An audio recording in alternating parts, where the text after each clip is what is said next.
So this is the regulation, start from the hypothalamus, anterior pituitary, and then the different target organs or glands. TRH, CRH, go to the anterior pituitary, ACTH, or adrenocorticotrophic hormone, that goes to the adrenal cortex, which is what this name means, adrenal cortex, that go to the adrenal cortex, and it will secrete glucocorticoids. What are the glucocorticoids? One of the secretions, or the most important secretions of the adrenal cortex. It's not the only one. It's the most important. The one that's well known as cortisone. We say we get some cortisone, like ointment or something. This is the cortisone that we are talking about. It's also called glucocorticoid. And then we have gonadotropin releasing hormone, different forms of it, that when it goes to the anterior pituitary, it will make FSH or LH.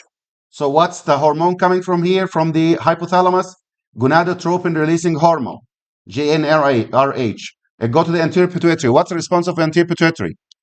2, not 1. Unlike thyroid, unlike the adrenal cortex, this is 2 things, FSH or LH. Each one of those will have a different effect that you need to know.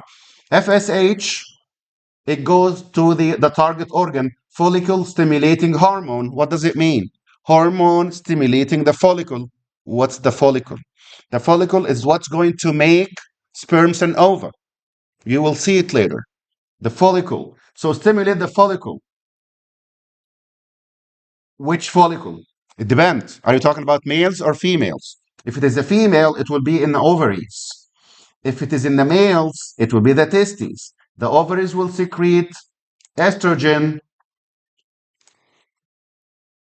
and the follicle development. What's the follicle? We will talk about it again. Follicle is what make the ova. Okay, same thing for males, but here we make the sperm. Remember, sperm and ova are equivalent to each other, right? Both of these are reproductive cells, males and females. And this is what FSH is making. Luteinizing hormone, on the other hand, it's going to cause luteinization. I'm not going to go more than that. And luteinization is more of a reproductive system. We'll do it later. But it's basically after the ova is released, there is an organ that's called corpus luteum. That's why we say luteinization, meaning you make luteum, corpus luteum, luteinization. And this organ is going to secrete the reproductive hormones. So it depends on, are you talking about males or females? Females, this is where we make the hormones, specifically progesterone. Plus ovulation will occur because of this luteinizing hormone. What's ovulation? This is, again, I'm not going into the details. We will discuss it later. But for now, inside the ovaries, there are follicles like this. The follicles grow with the ova inside of it, and then it releases the ova out. We call that ovulation. This is by the effect of LH. And after releasing it, it will make an organ called corpus luteum that secrete progesterone, which is one of the female hormones. How about in males? It will make testosterone. So notice FSH at the end, follicle and sperm. How about the LH? Hormones. FSH, reproductive cells, and LH, hormones. Which hormone? Are you talking about males or females? Females, progesterone, the pregnancy hormone. How about males? Testosterone. Okay, and then the next is prolactin releasing and prolactin inhibiting hormone. That goes to the anterior pituitary. The anterior pituitary will go to the organ prolactin, prolactation. We know lactation, making milk, right? Lactation. Obviously, it goes to the breast, or basically the mammary glands. The mammary glands will make milk, but it also makes prolactin inhibiting hormone that does the opposite. So what do you mean? Like, are you releasing or inhibiting? It depends. When you need it, like a nursing lady that gave a baby and nursing the baby, yes, The prolactin releasing hormone is the one that takes effect. If she's not nursing, inhibiting hormone will take effect. But the organ here is mammary gland. The next is growth hormone releasing hormone. Growth hormone releasing hormone, from the name. Growth hormone releasing hormone. The hormone that causes the anterior pituitary to make growth hormone. What's the effect of growth hormone? The name give it away. It's called growth hormone. It go to all your cells, all cells in your body, stimulating it to grow. Growth hormone, grow. Okay? Your muscles, your bones, your everything will grow. Growth hormone. So does the growth hormone releasing hormone make the cells grow? No. Growth hormone releasing hormone, it's just release to go to the anterior pituitary, and the anterior pituitary is the one that will release growth hormone. It will also release something called, or the other name is somatostatin is the opposite of it. Growth hormone and then somatostatin, depending on the situation. So growth hormone, what does it do? Growth. Stimulate the body to grow. What about somatostatin? Somato is body. Statin, static, stop. So this is the opposite. Growth hormone to grow, somatostatin not to grow. Grow or not grow, it depends on the situation. If this is the time to grow, you will grow. If you're not supposed to grow, you're not going to grow. If you're supposed to make certain things, you will do it. If not, you will secrete the somatostatin. So basically, it's the antagonist, just like those two.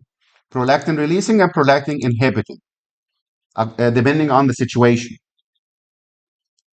Last one, which is not very important, melanocyte stimulating hormone. It go to the anterior pituitary. The anterior pituitary, this is melanocyte stimulating and inhibiting hormone, just the same thing as prolactin. This go to the anterior pituitary.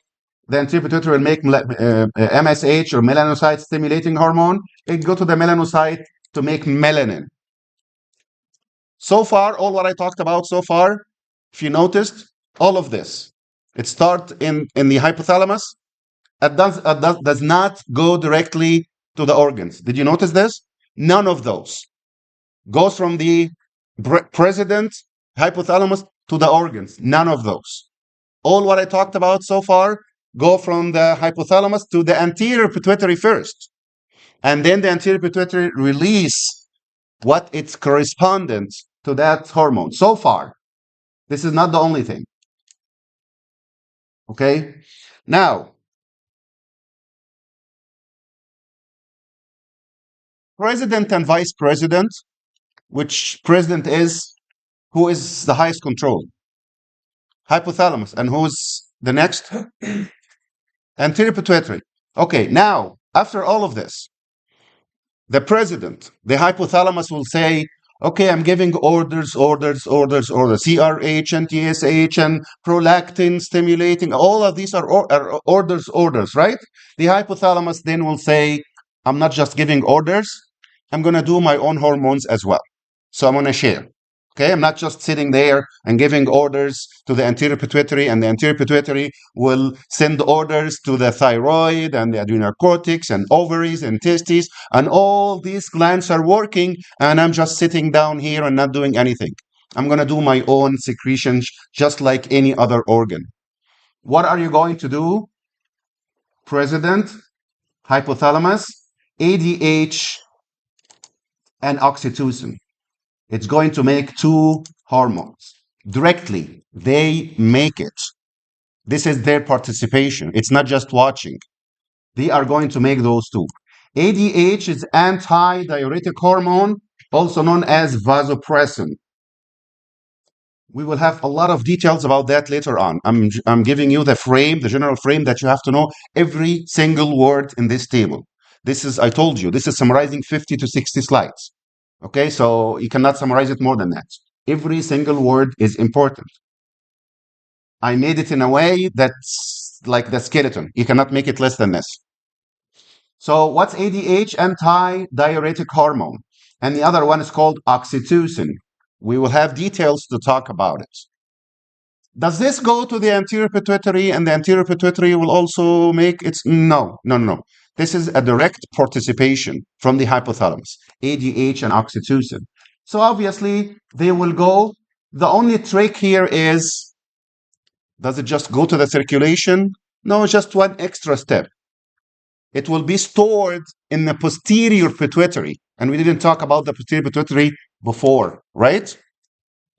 We didn't mention anything about the posterior pituitary. All what I talked about is hypothalamus is a president making orders that go to the vice president, which is anterior pituitary. And the anterior pituitary make their hormones, go to the organs, they secrete their hormones. Isn't this is what we talked about so far? We didn't say anything about the posterior pituitary. The vice president is the anterior pituitary specifically, not pituitary.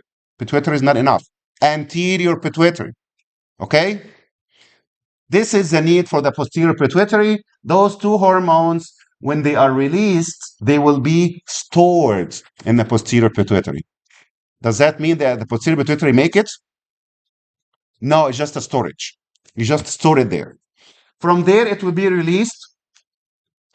And ADH, we will talk about the details of everything later on. Just to give you an idea, anti-diuretic hormone. Always try to make sense of these names by cutting it. Anti-diuretic hormone.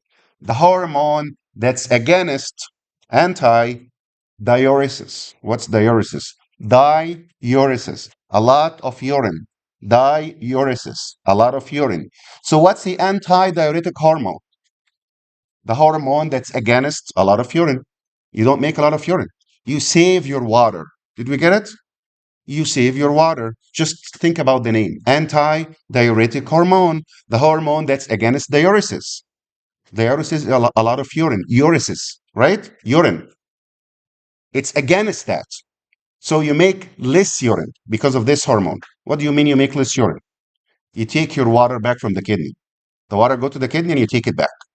Otherwise, if you don't have this, you will be making like a barrel of urine every day, not a liter or two, which is the normal, right? You make urine about a liter or liter and a half, maximum two, because you take 90 something % of the water back. It goes to the kidney and then you take it back. The urine that we actually make at the end, this is what's allowed to leave, but we reabsorb the water by this hormone. Oxytocin contracts smooth muscles. Which smooth muscles? Breast or mammary gland plus uterus. If this is a lady that's during delivery, and did you see that before? Like a lady that's during delivery and it's taking longer time. Sometimes you go to this solution and then they put something in there, they inject something. Did you ever see that in the movies? Like it's taking longer time. So what should we do now? They give like a shot in the IV. This is oxytocin. It's known. The name is pitocin, but we need the scientific name. It's called oxytocin. Pitocin is a commercial name or a common name, but it's oxytocin. When they give it, the uterus contract more, pushing the baby out. Okay. On the other hand, mammary gland, because if the baby is suckling, this hormone is released, contracting the muscles around the glands, pushing the milk out to the baby. Okay?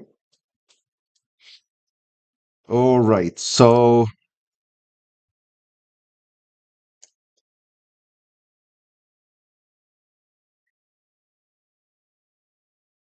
okay, so this is basically what we need to know from this. There is an extra sheet, which is 2, and this is, I didn't make this one. Students make it. You can use it at the end to review or something, but I'm going to open the slides. Okay, if you don't have enough time, you can use this, summarizing all these hormones. Students make it, and I put it together. Can I use it as a primary source? Not a primary source. You can review it. If you don't have time at all, that's okay. It's not 100%. Okay, just to let you know. I'm not gonna use this one. I will close it, and I will open